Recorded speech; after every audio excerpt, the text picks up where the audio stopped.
여성 운전자를 납치해 7시간 동안 인질극을 벌인 30대 남성이 결국 구속됐습니다.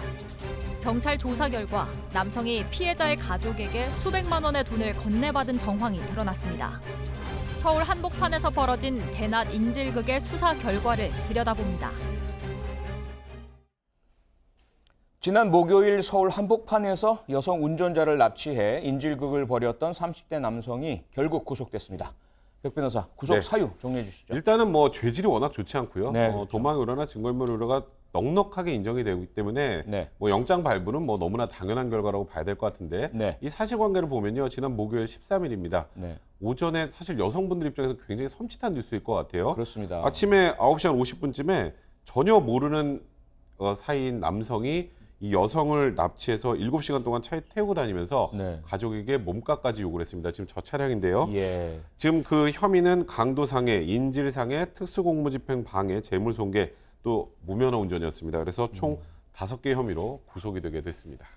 네, 피의자는 여성을 7시간 동안 차에 태우고 다니면서 가족들에게 몸값을 요구했는데요. 지난주 우리가 보도했던 내용보다 좀 밝혀진 게 있어요. 조사 결과 드러난 것이 실제로 여성의 남편으로부터 돈을 건네받기도 했다면서요. 예, 이제 가해자, 피의자가 전화를 해서 돈을 건네라라고 하니까 남편이 40대 남편이 500만 원을 처음 건넸다고 합니다. 500만 그렇게 원이요? 예. 건네주면은 풀려날 것을 기대를 했는데 네. 아내를 풀어주지 않고 1,500만 원을 추가로 요구를 하니까 그때서야 아 이러면 안 되겠구나라고 해서 경찰에 112에 신고를 하면서 경찰이 출동해서 이제 범인을 잡은 그런 상황입니다. 네, 저희가 지속적으로 이런 사건이 발생을 하면 반드시 돈을 주지 말고 경찰에 신고해 주십사, 경찰을 믿어 주십사 요청을 드리고 있거든요. 그런데 아무래도 이 인질 상황이란 게 내가 가장 사랑하는 가족이 혹시라도 생명에 위협 손상이 있을까 봐 범인의 요구를 들어주면 범인이 약속을 지킬 것이다. 돈을 받고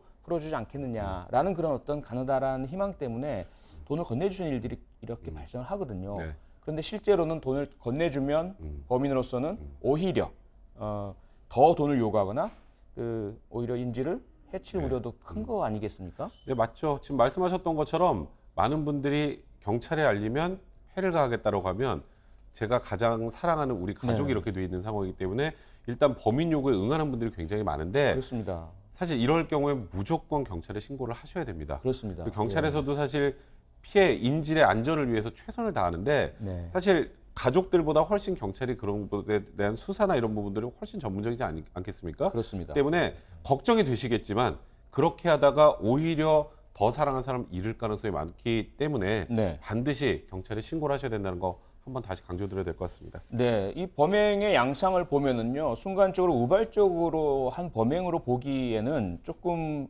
석연찮은 점들이 많이 있습니다. 아예 돈을 노린 그리고 피해자를 특정한 계획 범죄가 아니었을까 이런 의심이 많이 들거든요. 김준일 기자 어떤 부분들을 그렇게 보세요? 일단 외제차였는데 요즘 아무리 뭐 외제차가 흔해졌다라고 해도 아무래도 돈이 많다라고 추정을 할 수가 있는 거죠. 그리고 이제 지하 주차장에서 이게 벌어졌습니다. 그렇다라는 거는 거기에서 이제 잠적하고 있다가 외제차를 타는 여성을 타겟으로 노리고 했다. 그러면 어느 정도 돈을 노리고 한 것이다라고 지금 뭐 추정을 할 수밖에 없는 그런 상황인 거죠. 그렇죠. 피해자와 아무런 일면식도 없는데 타겟으로 삼은 그 대상이 돈을 노린 흔적이 분명히 보이지 않습니까? 백 변호사, 그리고 지금 납치, 인질극 피해자분 다행히도 큰 상해 없이 구출이 되긴 했지만 많이 좀 걱정되는 게 정신적인 충격을 많이 받으셨을 것 같아요. 그럴 수밖에 없는 상황이죠. 말씀하셨던 것처럼 천만다행히도 7시간 동안 인질극의 당사자가 된 상황이었는데 그래도 찰과상을 제하고 큰 상해는 입지 않았어요. 외부적으로. 네. 하지만 이런 일 계속 정적으로 남지 않겠습니까? 네. 근데 그게 가장 걱정되는 부분이고요.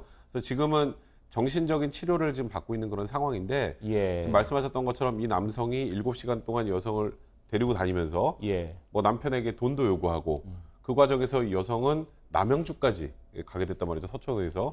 그 과정에서 여성이 느꼈을 정신적 충격은 저희가 뭐 헤아리기도 좀 힘든 상황이 아닌가 좀 걱정이 많이 됩니다. 또 한 가지 짚어야 할 것이 처음에 범행이 시작된 장소 문제인데요. 건물 지하 주차장에 숨어 있다가 흉기를 들고 차량에 혼자 있는 여성을 노리고 이제 들어가서 인질로 잡은 거 아니겠습니까? 그런데 지하 주차장에서 과거에 이런 유형의 범죄들이 꽤 발생을 했었잖아요. 그래서 뭐 CCTV를 부착시키는 이러한 어떤 뭐 법도 마련이 되고 밝기 그리고 여성 전용 뭐 주차 공간 마련 이런 노력들도 있었는데 왜 아직도 이런 위험한 상황이 일어나는 거죠? 일단은 CCTV라는 건 범행을 볼 수는 있지만 범행을 완벽하게 막기는 좀 어렵잖아요. 그렇죠. 예. 이제 그렇기 때문에 과거에 말씀하셨던 것처럼 김일곤 트렁크 살인 사건 2015년에 있었던 대형 마트 지하 주차장에서 있었던 사건부터 꽤 여러 번 이어졌는데 이거는 일단은 여성분들이 좀 조심을 많이 하셔야 됩니다. 되도록이면 지하 주차장이라도 좀 밝은 데에 주차를 하시고요. 꼭 명심하셔야 되는 게 멀리서 스마트 키로 누르고 문이 열린 상태로 천천히 가다가 그 사이에 교환이 먼저 들어가서 인질을 하는 경우도 많단 말이죠. 꼭 차 안에서 문을 열고 일단 기본적으로 조심은 꼭 좀 하셔야 될 것 같습니다. 네, 그리고 지하 주차장 관리 주체 역시 여성분들과 또 노약자들 보호하기 위해서 많은 노력을 기울여야 될 것 같습니다. 맞습니다. 네, 무고한 여성을 납치해서 인질극을 벌인 남성 중한 처벌이 내려질지 지켜보겠습니다.